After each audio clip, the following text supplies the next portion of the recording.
Hi everybody, welcome to Live with Children. We're here in Brighton for BIA's bioProcessUK, and I'm very fortunate to have grabbed Steve Bates, who's the CEO of BIA, to get his feedback on how the event's gone. But before we do that, Steve, how are you?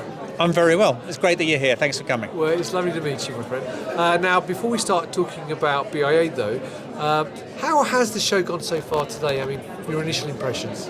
Oh, it's been fantastic. I mean, what I've really enjoyed is we've got a lot of technical kit here, which those people who know how to make drugs, molecules, antibodies can see the latest developments, how we're becoming more sustainable, how we're becoming greener, how we're becoming more efficient. But also, we've been able to bring in the hall discussions from the other side of the bioreactor, patients, the people who are building the companies, and some of the government support that's helping the UK bio industry progress in 23 and 24.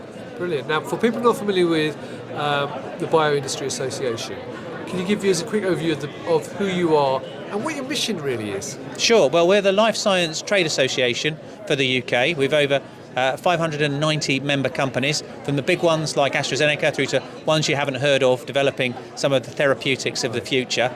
It's a broad community. It's a fantastically supportive community, and what we try and do is progress the industry, and that can be in training the next generation, making sure that our voice is heard by government and regulators, and bringing people together so they can share problems, discuss career development, and be part of a community that can be really impactful.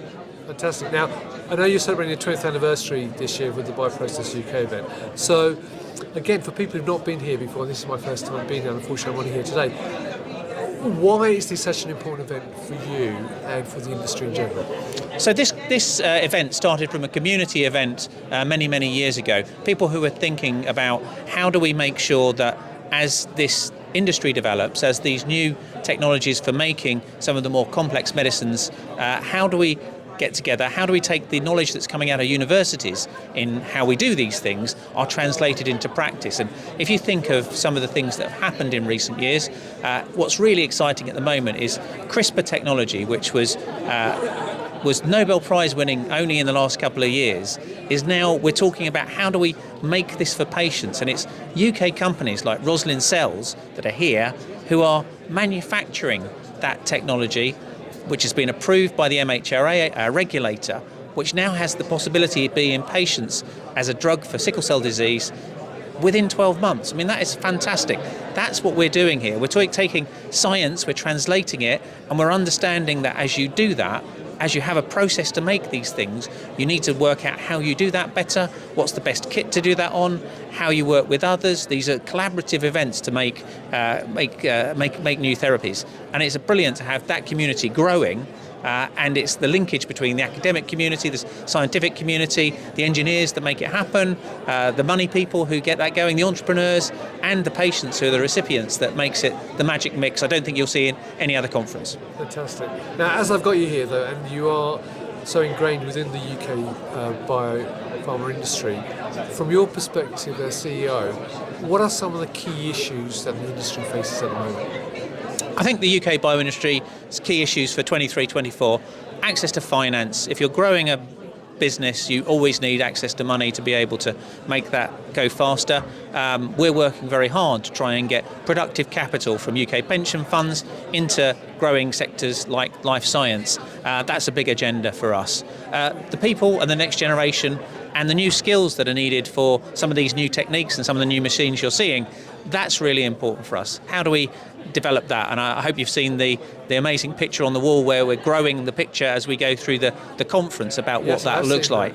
And I think the other issue that I look at is how do we make sure that these products are used by the NHS in clinical hands and in patients' hands? How do we make that happen? That's not always straightforward with some of these more complex medicines. We know we had to do it differently when we did the vaccines during COVID, and we did that amazingly with mRNA as a vaccine.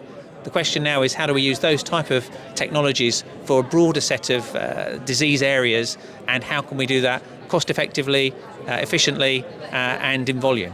Brilliant. Well, look, Steve, I appreciate taking the time out today out of your busy schedule. There's one more thing I want to talk to you about, though. No, go for it then. So the great thing about bioprocessing is in non-medical areas, we're looking at new ideas and how you use this in industrial technology. And I know you're a big fan of orange. One of the things that we're going to be able to do with new techniques in industrial biotechnology is industrial dyes in a way that aren't being using heat and lots of energy. We can do them low and slow in bioreactors. And I think one of the things that you're going to be most interested in 2024 is the application of new dyeing techniques, particularly for your orange, out of this community. Well, I look forward to seeing that, so I may get some T-shirts printed up then.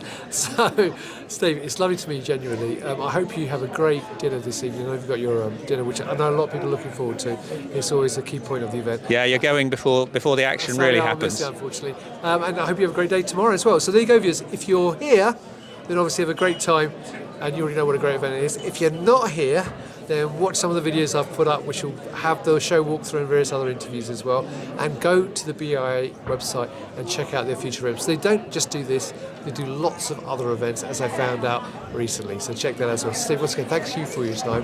And viewers, thank you for watching. Until next time, as always, stay well and stay safe. Bye-bye.